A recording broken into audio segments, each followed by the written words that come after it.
जनता party Delhi प्रदेश के यशस्वी अध्यक्ष श्री मनोज तिवारी जी। आप सभी को नमस्कार। नमस्कार भैया, नमस्कार। ट्विटर चौपाल लगा के बैठा हूँ। मैंने इस दिन की कल्पना करनी शुरू कर दी थी जब हमारे देश में पता चला कि दुनिया के सबसे ज़्यादा इंटरनेट यूज़र हमारे देश में, भारत में हो गए। हमने इस समय की कल्पना करनी शुरू कर दी थी जब हमें पता चला कि हमारे देश में पहले मोबाइल की 2 कंपनियां होती थी, अब 2 फैक्ट्री होती थी, अब 117 फैक्ट्री हो गई है। निश्चित रूप से वहाँ लोग ही काम कर रहे होंगे। उन सभी टेक्निकल लोगों को मैं नमस्कार भी करना चाहता हूँ। और हमारे चौपाल में आज जो जिस प्रकार का टेबल है, जैसा ये इसको क्या बोलते हैं, मोड़ा, जैसा मोड़ा है, और जिस प्रकार से हम गांव के एक छोटे से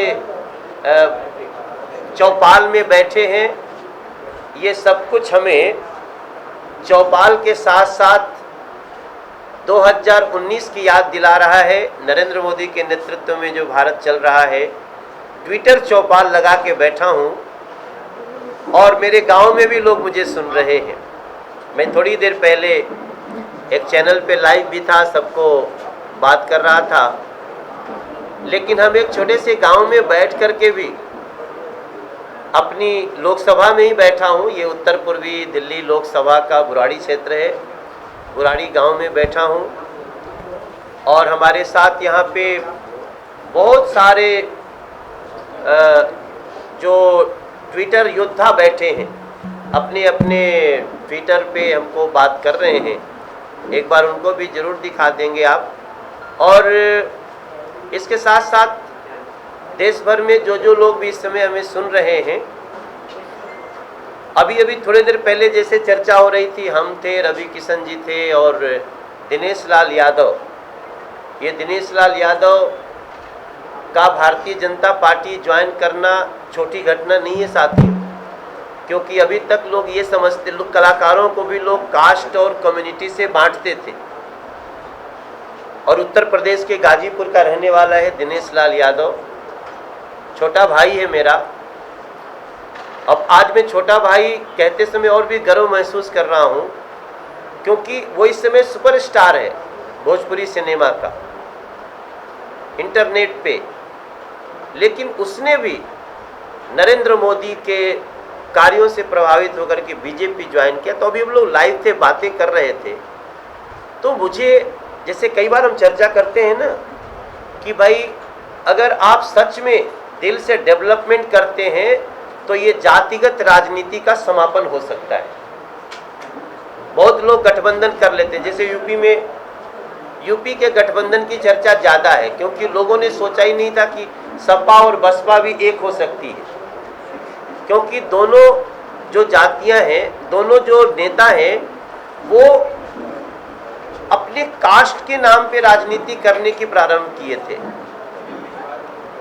मेरा विश्वास था, पहले से भी मैं बोलता था, देखिए जब हम सही मायनों में किसी गांव के किसी महिला के आंख के चूल्हे के धुएं को रोक सकते हैं, उसको उज्ज्वला गैस के तहत गैस दे सकते हैं। जो कल तक गांव में हमारी बहन बेटी सुबह से सूर्योदय होने के बाद और सूर्यास्त होने तक वो बाहर नहीं जा पाती थी, खुले में शौच जाना पड़ता था।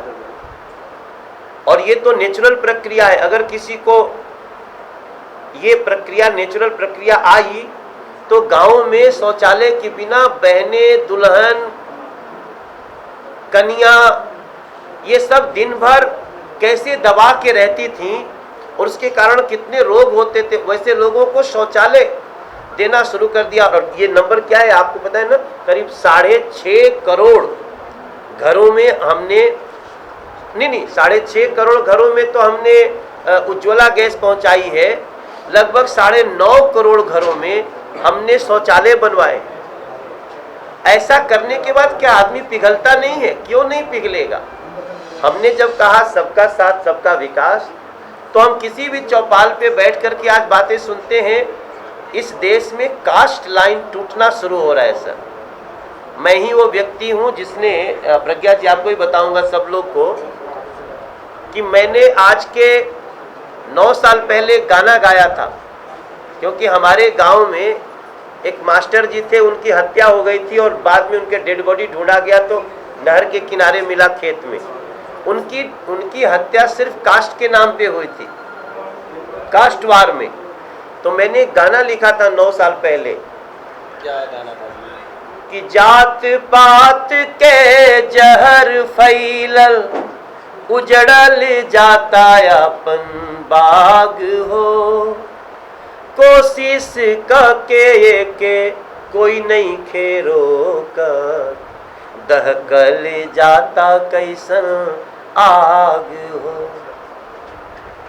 मैं राइटर भी हूँ, मैंने वो समस्या देखी थी और एक कोशिश करके इसको कोई रोक ले, ऐसा एक नेता नरेंद्र मोदी हमारे देश में आया जिसने जाति धर्म सारे चीज को एक लाइन में कहा, कुछ नहीं, हमारे लिए सबका साथ सबका विकास, सब जानते हैं। और उसको सिर्फ कहा नहीं, हम लोगों ने करके दिखाया। तो ऐसी स्थिति में दिनेश लाल यादव उसी उत्तर प्रदेश में भारतीय जनता पार्टी के लिए ताल ठोक के खड़ा हो गया अपने पूरे सबाब पे, कैरियर की। जिस तरह से हम अपने कैरियर के सबाब पे आज भी हम प्रतिद्वंदिता रखते हैं सबसे।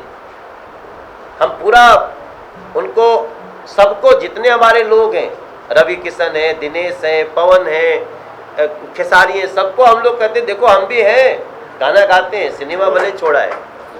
लेकिन इसके बाद भी हम सब जब दिल्ली में आकर के हमको बिठाया गया तो हमने हमारे अंदर की जो सबसे बड़ी जो हम लोगों को संस्कार दिए थे माता पिता ने कि बांटना नहीं किसी को।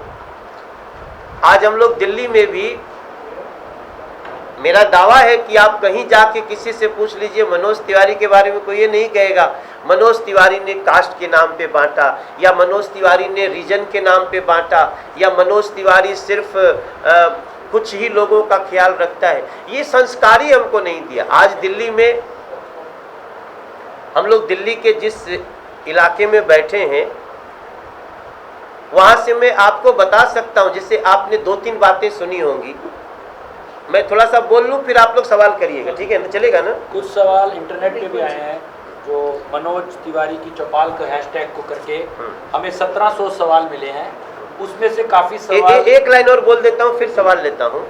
तो मैं इस बात का इस ट्विटर चौपाल पे आपको मेरी शपथ भी है और मैं आपको विश्वास भी दिलाना चाहता हूं कि हम लोगों ने दिल्ली में पहली बार पॉजिटिविटी की पॉलिटिक्स शुरू की। हम निगेटिविटी में नहीं जाते और हम जनता से आंख में आंख मिला करके बात करना चाहते हैं, क्योंकि हमारे मन में कोई चोर ही नहीं है। इस आधार पे मनोज तिवारी का और भारतीय जनता पार्टी दिल्ली प्रदेश का आकलन होना चाहिए। अब मैं सवाल लेने को तैयार हूँ। हमारे साथ मॉडरेट कर रही है इस सेशन को चारू प्रज्ञा, जो मनोज तिवारी की चौपाल हैशटैग हमारे इस कैमरे से live Twitter account Manoj Tiwari ji से चल रहा है, जिसे ट्विटर इंडिया भी शेयर कर रहा है। हम चाहेंगे चारू जी आप ट्विटर इंडिया भी शेयर कर रहा है। जी जी जी आप इस थैंक यू ट्विटर इंडिया। तो चारू जी आप next mic goes to you. Manoj ji नमस्ते। जी नमस्ते। मेरे पास एक बहुत लंबी लिस्ट है सवालों की, जैसे नील जी अभी ये बता रहे थे। पंखे बंद कर सकते हैं क्या? पंखे बंद कर दो, थोड़ा गर्मी बर्दाश्त करेंगे। आपके लिए 1700 से ज़्यादा सवाल आए हैं, लेकिन ये मुमकिन नहीं है आप इस समय सारे सवालों का जवाब दे पाएँ। तो मैं और नील जी कुछ इनमें से सवाल चुनकर आपसे पूछेंगे। सबसे पहला सवाल आपकी तरफ आता है सीमा सिंह जी की तरफ से। वो कहती हैं, मनोज जी आपको बहुत बहुत धन्यवाद कि आपने एक ऐसी चौपाल लगाई जहां से जनता आपसे सीधे जुड़ पा रही है, लेकिन मुझे लगता है सबसे बड़ी समस्या ये है कि लोग अपने सांसद तक डायरेक्ट पहुंच नहीं पाते। विधानसभा क्षेत्र से भी अपने सांसद तक पहुंचने में कभी कभी परेशानी आती है। इस समस्या को दूर करने के लिए आप क्या कर रहे हैं? देखिए सीमा जी, हमको ये पता था, क्योंकि हम भी आने के पहले सुनते थे कि सांसद कुछ लोगों से घिर गया, नेता कुछ लोगों से घिर गया। तो मैं जहाँ जहाँ भी सभा में जाता था, मैंने अपना नंबर फ्लैश किया कि व्हाट्सएप नहीं, टेक्स्ट मैसेज, और मैंने पूरी, चूंकि हमारे लोकसभा में 33 लाख लोग हैं, 22 लाख वोटर हैं, तो मैंने एक नंबर फ्लैश किया। उस नंबर को मैंने अब हमारा जैसे ही आप वो क्या आता है हम लोग का, मनोज तिवारी को कोई पढ़ना चाहेगा तो हाँ, गूगल पे जब भी आप सर्च करेंगे ना तो मनोज तिवारी के साथ उनका नंबर भी आता है। मैंने डाला हुआ अपना पर्सनल नंबर डाला है। मैं इस ट्विटर चौपाल भी आपको बोलता हूँ 9892632287, कोई चाहे अपना जी, this is my personal number. आप फोन उठाएंगे भी क्या? नहीं, हम फोन उठाएंगे नहीं। हमने सबको कहा है कि मैं फोन उठा नहीं सकता, इतना नंबर दूंगा तो उठा के तो पागल हो जाऊंगा। So drop me one message और मैं 24 घंटे के अंदर जवाब जरूर दूंगा। तो इस फोन पे व्हाट्सएप भी कर सकते हैं या सिर्फ एसएमएस? नहीं, व्हाट्सएप नहीं, केवल एसएमएस, केवल एसएमएस। देखिए, हमने प्रण कर लिया, हम दिन में चाहे 1000 मैसेज पढ़ना पड़े हम देंगे, बिना उसका जवाब दिए नहीं सोएंगे। ये हमारी प्रतिज्ञा है सीमा जी, और ये आपके सामने हम जवाब ये मान के चले कि आपको जो जवाब मिलेगा इनके फ़ोन से वो खुद मनोज तिवारी जी खुद अपने हाथ से टाइप करके दे रहे हैं, इज डायरेक्टली इन टच, और दूसरा कोई देखता ही नहीं है। कभी कभी हो सकता है इन केस कि वो 2 दिन लग जाए, हालांकि वो होता नहीं है। कभी जैसे मान लो होली आ गई तो होली पे बहुत सारे मैसेज आ जाते हैं ना, तभी वो देरी हो सकती है, दीपावली पे देरी हो सकती है। साहब, जो वायदा करेंगे वो सच्चाई कीजिएगा, क्योंकि दिल्ली बहुत झूठे वादों से तंग है। हमने कहा ना कि हम पॉजिटिविटी के रास्ते पे हैं, इसलिए हम जो कहते हैं वो करते हैं। चारू जी, अगला सवाल। बहुत धन्यवाद मनोज जी। और ये सुन के मुझे मालूम है ट्विटर की सारी जनता जो आपको इस समय देख रही है वो बहुत खुश है, क्योंकि आजकल सबसे बड़ी समस्या और सबसे बड़ा प्रश्न लोगों को यही रहता है अपने जनप्रतिनिधि तक वो कैसे पहुंच पाए। दूसरा सवाल हमारी तरफ सुमित कुमार सुधांशु जी से आ रहा है। वो ये कहते हैं, आदरणीय सर, दिल्ली में वायु प्रदूषण यमराज का रूप धारण कर चुका है। कृपया ये बताइए, इसको दूर करने के लिए आपकी सरकार क्या कर सकती है, क्योंकि दिल्ली सरकार ने अब तक बड़े बड़े वादे कर कुछ करा नहीं। देखिए, इसके लिए बड़ा ज़रूरी है कि दिल्ली में एक ऐसी सरकार होनी चाहिए जिसका मन साफ हो। अगर उसको कहीं कहीं अपनी गलती के लिए सॉरी भी बोलना पड़े तो उसको हिचक न हो। इंसान है, गलती हो सकती है, लेकिन वर्तमान में जो सरकार है अरविंद केजरीवाल की सरकार, ऐसा भी नहीं है कि वो पहली सरकार है दिल्ली में। उनके पहले 4-5 मुख्यमंत्री, 6 मुख्यमंत्री हो चुके हैं। अरविंद केजरीवाल जी का जो तानाशाही रवैया और साजिश और भ्रम वाला रवैया है वो इस पॉल्यूशन का बहुत बड़ा जिम्मेदार है। I want to make one example. हमारे दिल्ली में आजकल पर्यावरण सेस लगता है, इन्वायरमेंट सेस, जो कि जो भी गाड़ी घुसती है उससे लिया जाता है। उसका पैसा इस समय लगभग 9000 करोड़ प्लस है, और आपको जान के दुख होगा कि वो पैसे का किसी भी उस अभियान में उपयोग नहीं हो रहा है जहां से हम पर्यावरण को स्वच्छ करें। क्यों ले रहे हो, क्या कर रहे हो? मेरा मानना है जैसे नरेंद्र मोदी जी देश के प्रधानमंत्री बनते हैं और एक टर्म नरेंद्र मोदी प्रधानमंत्री हो और बीजेपी को दिल्ली का शासन मिल जाए, हम इस 5 सालों में वो अंतर करके दिखा देंगे जो कभी दिल्ली ने देखा नहीं होगा। इसका हम आपको विश्वास दिलाते हैं। जी, इस बात पे ये क्वेश्चन बनता है कि अगर आप दिल्ली की सत्ता में नहीं आएंगे तो दिल्ली में काम नहीं हो पाएगा क्या? सर, कैसे होगा? आप बताओ कि जब हमारे यहाँ एक सिग्नेचर ब्रिज बनता है और वहाँ लोकल सांसद को बुला करके धक्का दिया जाता है, उस सरकार से आप क्या एक्सपेक्ट कर सकते हैं? हम ये कह रहे हैं कि हमने पहला लाइन क्या बोला कि ऐसी सरकार हो जो पॉजिटिव सोचती हो, कोई किसी को भी बनाए। आप तो सेंटर के फंड से काम नहीं हो सकता क्या? सेंटर का फंड यूज कहाँ हो रहा है? वही तो बोला ना। आप देखिए, जनता का फंड यूज ही नहीं हो रहा है। सेंटर का फंड 11,000 करोड़ रुपया हर साल दिल्ली का लैप्स हो रहा है। ये पैसा कहाँ चला जाता है वापस? तो प्रक्रिया है ना, इस साल नहीं यूज करेंगे तो फिर चला जाएगा, तो फिर अगले बार 53,000। जब मैं सांसद बना था आपको एक बात पता चलती होगी कि अरविंद केजरीवाल जी बार बार बोलते हैं हमें मात्र 324 करोड़ रुपया देती है केंद्र सरकार। भैया पता नहीं कौन पैसे की बात कर रहे हो, किसी एक हेड की बात करते होगे। मैं जब सांसद बना था, राष्ट्रपति शासन था, हम लोगों ने पार्लियामेंट में यहाँ का बजट रखा था, तब दिल्ली का बजट था 36,776 करोड़ और आज पिछले 3 साल से दिल्ली का बजट है 53,000 करोड़। इस साल 60,000 करोड़ कर दिया, इस बार 60,000 करोड़ हो गया और इसके बाद भी 12, 13, 14,000 करोड़ अगर लैप्स होता है, प्रभु हम नहीं जानते हैं कि कौन से तकनीक से, या तो इनको शासन चलाना नहीं आता या तो इनको झूठ से फुर्सत नहीं। तो मनोज जी, जो ये एक नितिन गडकरी जी आए थे दिल्ली में, एक प्रोग्राम हुआ था और पता चला कि 4,000 करोड़ के कुछ प्रोजेक्ट है, वो क्या है? आप सर, मैं यही बताना चाहता हूं कि हमने तो ये सोच के कभी काम नहीं रोका कि अरविंद केजरीवाल दिल्ली के मुख्यमंत्री हैं, उनका नाम होगा। आपको पूरे देश में आयुष्मान योजना चल रही है, आपके घर में कोई भी होगा बीमार तो इलाज कराएगी मोदी सरकार, पूरे देश में चल रहा है। दिल्ली में अरविंद केजरीवाल ने रोक दिया है, क्यों रोका? तुम आम आदमी के मित्र हो कि शत्रु हो भैया?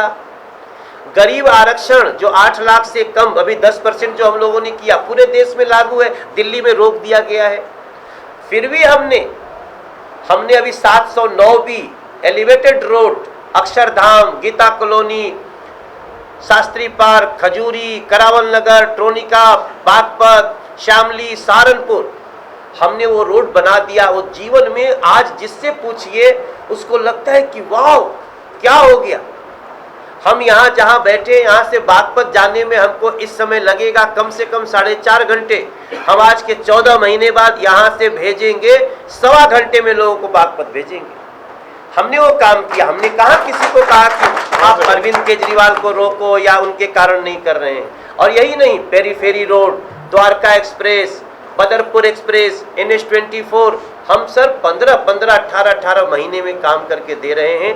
इसलिए मोदी जी का काम या मोदी के सिपाहियों का काम रोकना नहीं, हम यहाँ से सवाल करते हैं। अरविंद केजरीवाल जवाब दे कि उन्होंने 5 लाख के फ्री इलाज को क्यों रोका दिल्ली में, गरीब आरक्षण को क्यों रोका दिल्ली में, यहाँ पे साफ पानी अभी तक क्यों नहीं मिला, यहाँ ट्रांसपोर्ट क्यों नहीं आई, CCTV क्यों नहीं लगा? हमने 13 करोड़ के CCTV लगा दिए। ये सारी चीजें, आज अनऑथराइज कॉलोनियों में लाइट लगाने का अधिकार छीन लिया, MCD का फंड रोक दिया। ये सारी चीजों का ट्विटर चौपाल पे चर्चा होनी चाहिए। तो चारू जी, कुछ बच्चे शायद ये LG से रिलेटेड सवाल जी, मैं उसी पर आ रही थी नील जी। मनोज जी, आप कुछ भी पूछना है, आप कोई सवाल छुपाना मत, क्योंकि मेरे पास हर सवाल का एकदम प्रॉपर जवाब। हम एक चीज बता दें, वैसे जो अब तक सवाल आए थे 1 बजे से पहले तक हम उसको ले रहे थे, पर अब ऐसा लगता है कि कॉम्पिटिटर इस टाइम मनोज जी का पेरिस्कोप लाइव देख रहे हैं और इस समय वो ट्रोल करने की कोशिश कर रहे हैं और कुछ ऊटपटांग भाषा का भी इस्तेमाल कर रहे हैं। पर चिंता मत कीजिए, आपके नाम के साथ आपकी भाषा का प्रयोग अभी दिखाया जाएगा। मनोज जी, आप जो इस समय समझा रहे थे उसी विषय में एक सवाल और है जो दीपक गुप्ता जी आपसे पूछना चाहते हैं। वो कहते हैं, मदन लाल खुराना जी और साहिब सिंह वर्मा जी जब मुख्यमंत्री थे तब हमारी पार्टी की तरफ से दिल्ली को पूरा राज्य बनाने की मांग रखी गई थी। आज आप मना कर रहे हैं, इस बारे में आपका क्या सोचना है? हमने बिल्कुल नहीं मना किया, भारतीय जनता पार्टी ने बिल्कुल नहीं मना किया। अगर ये कोई प्रचार करता है तो वो गलत कर रहा है। दिल्ली पूर्ण राज्य बने, इसकी समीक्षा होनी चाहिए, ये हमारे सभी नेताओं ने कहा है। हमने भी कहा कि भाई अगर दिल्ली पूर्ण राज्य बननी चाहिए, इसकी समीक्षा हो। समीक्षा होने पे बात पता चला कि ये इस पूर्ण राज्य के लिए संवैधानिक कुछ व्यवस्था बनाई हुई है, तो मामला कोर्ट में गया। जब कोर्ट में जाने के बाद सुप्रीम कोर्ट ने मना कर दिया। अब बताइए, जब सुप्रीम कोर्ट मना कर रहा है तो सुप्रीम कोर्ट और बीजेपी एक थोड़ी है सर। सुप्रीम कोर्ट ने मना किया, पहली बात। दूसरी बात, सुप्रीम कोर्ट ने क्यों मना किया, इसके पे भी तो चर्चा होनी चाहिए। किसने सोचा था कि एक दिन दिल्ली का एक सिरफिरा मुख्यमंत्री रिपब्लिक डे परेड रोकने के लिए बैठ जाएगा? किसने सोचा था, आप बताइए। गणतंत्र दिवस का परेड रोकने के लिए अरविंद केजरीवाल 49 दिनों की सरकार में बैठे थे, ये तो दुनिया जानती है। और उन्होंने कहा था, यस आई एम अनार्किस्ट। अब सवाल उठता है कि पूर्ण राज्य का दुश्मन कौन बना। कई सवाल खड़े हो गए ना। आज आप गणतंत्र दिवस परेड रोकने को बोल रहे हो, कल आप प्रधानमंत्री का रास्ता रोकोगे, परसों आप राष्ट्रपति का निकलना रोक दोगे, चौथे दिन आप कोई विदेशी मेहमान को रोक दोगे, आप कहोगे होम मिनिस्ट्री बंद करो, आप कहोगे वित्त मंत्रालय यहाँ नहीं रहेगा। ऐसा अगर कोई सिरफिरा मुख्यमंत्री आ जाए, उसने जो व्यवहार दिखाया, अब इसमें मनोज तिवारी क्या करे। सुप्रीम कोर्ट ने सीधा मना कर दिया कि नो, ऐसा नहीं होगा। और हम लॉ अवॉइडिंग पर्सन है, लॉ अवॉइडिंग पार्टी है, हम सुप्रीम कोर्ट की बात को मान रहे हैं। समस्या ये है कि जितनी समस्याएं हैं उस पे एक समस्या बताइए जिसको दूर करने के लिए पूर्ण राज्य की जरूरत हो। कोई बता दे हमें, क्या ट्रांसपोर्ट लाने के लिए पूर्ण राज्य की जरूरत है, स्कूल बनाने के लिए नए पूर्ण राज्य की जरूरत है, क्या दिल्ली का पोल्यूशन दूर करने के लिए पूर्ण राज्य की जरूरत है, क्या शिक्षकों की भर्ती के लिए पूर्ण राज्य की जरूरत है, क्या आपने जो वादा किए पूरा करने के लिए पूर्ण राज्य की जरूरत नहीं है। ये सिर्फ एक संवैधानिक व्यवस्थाओं का पालन करने की जरूरत है, जो कि मुख्यमंत्री अरविंद केजरीवाल ने ना किया और पूर्ण राज्य का ढोंग कर रहे हैं। हम सुप्रीम कोर्ट के साथ हैं। मैं एक सवाल लेना चाहूँगा। किसी ने आपका 2014 का घोषणा पत्र दिखाया है, बड़ा अच्छा किया। ये हम भी ढूंढ रहे थे, मिल नहीं रहा। हाँ, मुझे एक का सवाल जवाब दूंगा। तो उनका ये कहना है कि क्या आप बताएंगे कि इसमें से कितने वायदे पूरे किए? हाँ, पढ़िए।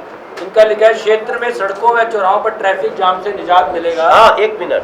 सड़कों चौराहे पे ट्रैफिक जाम से निजात के लिए हमने वही बताया ना भी, 4,500 करोड़ की लागत से 709 बी जो मैंने बनाया कि अक्षरधाम, गीता कॉलोनी होते हुए शास्त्री पार्क, खजूरी, करावल नगर, हम 4,500 करोड़ की लागत से एलिवेटेड रोड बना रहे हैं। और जो दूरी आज 1.5 घंटा की है, वो हम 5 मिनट में लोगों को पार कराने वाले हैं। बता दें, तेज रावत जी का ये क्वेश्चन है। तेज रावत जी, आपको मैं धन्यवाद देता हूं। आप मेरा कहते हैं ना कि मेरी आवाज ही मेरी पहचान है, वैसे ही मेरा मैनिफेस्टो मेरा पहचान है। इसमें पहला सवाल है, उसके लिए हमने शास्त्री पार्क फ्लाईओवर को अभी अरविंद केजरीवाल जी को ही मजबूर हो जाना पड़ा कि उसका फीता काटा उन्होंने, भले मुझे नहीं बुलाया, वो भी कर दिया। सीलमपुर फ्लाईओवर को डबल करने का टेंडर हो गया, काम शुरू हो रहा है। इसके अलावा सेकंड उन्होंने पूछा है, उत्तर पूर्वी दिल्ली क्षेत्र की जीवन रेखा मेट्रो रेल सीमापुरी से नंद नगरी, यमुना विहार, भजनपुरा, बुराड़ी, तिमारपुर तक चलाने का प्रयास करेंगे। इसका मैंने आधा काम कर दिया। हम अटल जी 2002 में पहली बार मेट्रो में बैठ के आए थे और मैं 2018 में नॉर्थ ईस्ट दिल्ली में आने वाली मेट्रो में बैठा था, जो जाफराबाद, मौजपुर, जाफराबाद, गोकुलपुरी, शिव विहार पूरा अंदर तक लेके गए।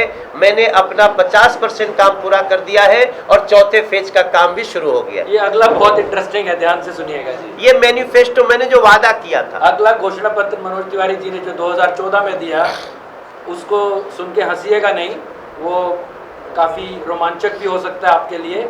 यमुना नदी पर लंबे समय से लंबित व निर्माणाधीन सिग्नेचर ब्रिज सुनते ही कुछ आजकल हमें ये मेरा वादा था का शीघ्र निर्माण पूरा करना, और मैंने पूरा कर दिया। मेरे लिए ताली बजाइए आप लोग, मैंने पूरा कर दिया। आपने ऐसा क्या पूरा किया कि आपको उसकी इनॉग्रेशन पे क्या धक्का मुक्की हो गई? यही निगेटिविटी है ना, मैं उसमें नहीं जाना चाहता। अब बताइए, वादा किया हमने तो पूरा कर दिया भूत। हमने वादा भी किया, हमने क्षेत्र की जनता का वादा पूरा किया। अब आपको परेशानी हो रही कि मनोज तिवारी को नहीं आने देना है, तो अपनी गंदगी में रहो, हम अपनी पॉजिटिविटी में है। मैंने वादा किया। तेज रावत जी ने जो याद कराया, इसमें चौथा पॉइंट है, प्रदूषित यमुना नदी को शुद्ध एवं प्रदूषण मुक्त करने के लिए यथासंभव प्रयास करना। मैंने क्या कहा था? यथासंभव प्रयास करना। लेकिन जब दिल्ली का मुख्यमंत्री ही प्रदूषित है, तो उसका काम कहां से प्रदूषण से अलग हो सकता है? देखिए, मैंने अपनी पूरी कोशिश की है और हमने यमुना रिवर फ्रंट बनाना शुरू किया है। हमारे क्षेत्र में यमुना पे रिवर फ्रंट बन रहा है सर, और उस रिवर फ्रंट को आप जा करके देख सकते हैं। मैंने अपना काम शुरू कर दिया है और लोग इस पे हमारे लिए अच्छा। सभी विधानसभा के क्षेत्रों में मोनो रेल की व्यवस्था, पर आप तो दिल्ली सरकार में नहीं है, तो मोनो रेल कैसे बनाए थे? मोनो रेल किसको बोलते हैं? जो एक ट्रेन का सिंगल कुत्ता ऊपर चढ़ता है हवा में। अभी जब नितिन गडकरी जी आए थे 709 रोड का, जो हमने एलिवेटेड रोड का शिलान्यास किया, तो उन्होंने कहा, और हमको अभी एक मोनोरेल मिल चुकी है, जो हम इसी के साथ, इसमें लगभग 2 साल का टाइम लगेगा, और हमको मोनोरेल मिल चुकी है। मैं थोड़ा राहुल गांधी टाइप का आजकल भटक जा रहा हूँ। कोई बात नहीं है, बेटर देन हिम। और उनका ये कहना है कि सरकार ने से जगह मुहैया कराकर स्टेडियम, स्कूल और बारात घर जैसी जगहों का मतलब व्यवस्था करेंगे। हमने 13 नए स्कूल बना दिए। हमने एमसीडी के तहत 13 नए स्कूल बना दिए, और हमने कई स्कूल के उद्घाटन में आप लोगों को बुलाया भी था, दिल्ली के लोग जो जान सकते हैं। और क्या लिखा है, केंद्रीय विद्यालय का भी कुछ बना है क्या? हमारे क्षेत्र में केंद्रीय विद्यालय नहीं था, हमने केंद्रीय विद्यालय का पूरा जमीन लड़ाई लड़के कर लिया, वहाँ बिल्डिंग बनना शुरू हो गया। कहना कि केंद्रीय विद्यालय 70 सालों से इस क्षेत्र में था ही नहीं, पहला शुरू हुआ है। ऐसा कैसे हो सकता है सर? कांग्रेस की सरकार रही है, उनके एमपी रहे हैं। मैं ना झूठ बोलता हूँ और ना झूठ बोलने वालों की पैरवी करता हूँ।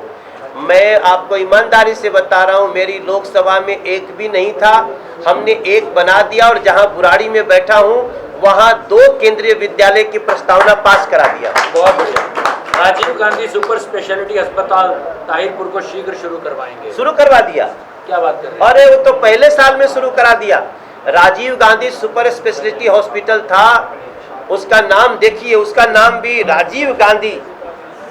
खैर, मैंने उसमें कोई छेड़छाड़ नहीं। राजनीति ढूंढ ली। मैं क्या करूं?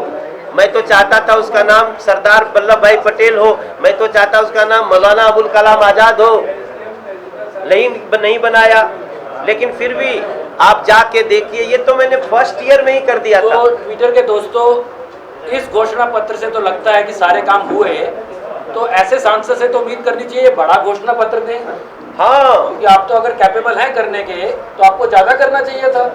जो ये सुपर स्पेशलिटी हॉस्पिटल है, स्टेडियम बनाया हमने, दिलशाद गार्डन में बच्चों का स्टेडियम बनाया, मिनी स्टेडियम, और एक स्टेडियम और भी हमारा तो बन के। उम्मीद करें कि 2019 में इससे डबल आप मैनिफेस्टो देंगे। नहीं, मैं इतना भी नहीं कह सकता, लेकिन मेरा ये मानना है कि मैं भी 2022 तक अपने संकल्प को सिद्ध करके नॉर्थ ईस्ट अपने लोकसभा को ऐसी लोकसभा बनाऊंगा जिसपे हमारा टूरिस्ट स्पॉट भी बनेगा और ट्रैफिक जाम से मुक्ति होगी। अब हम गलियों में धीरे धीरे घुसेंगे। एक विक्रम मित्तल जी पूछ रहे हैं, एक हल्का सवाल इसके बीच में ले लेते हैं, क्योंकि मनोज जी अब तक हमको बहुत लंबी लिस्ट समझा रहे थे अपने कामों की, जिससे ये हमें समझ आ गया कि अपने घोषणा पत्र की जितने वादे करे गए थे जनता से, वो पूरे हो गए हैं। तो मयंक जी आपसे पूछना चाहते हैं, Manoj ji, what motivates you to work so hard?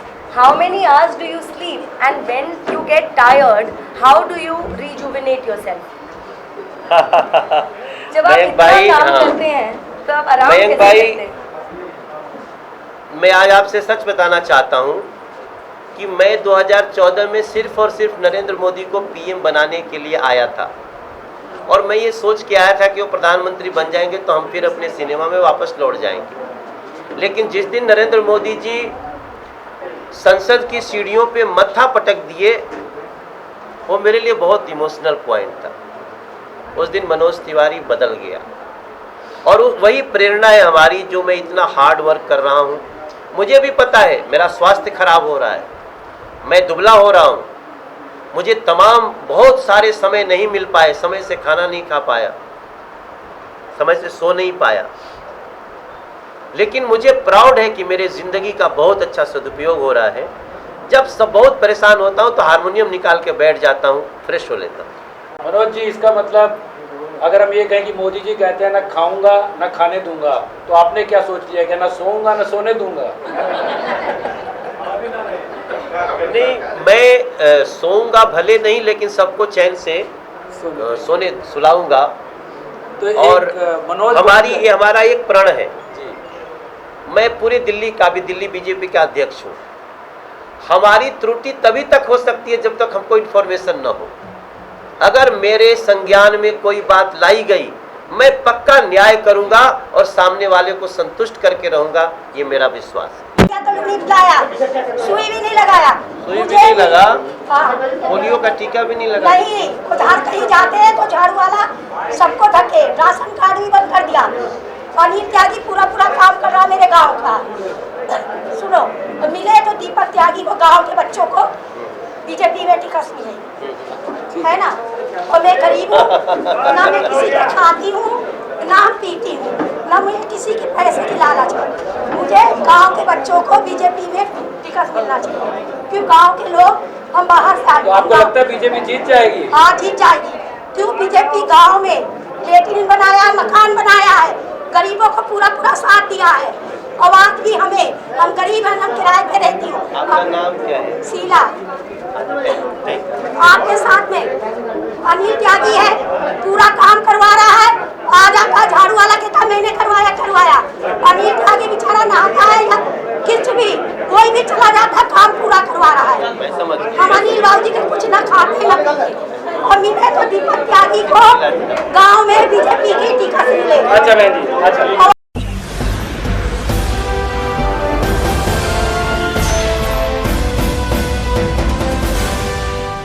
Subscribe करें।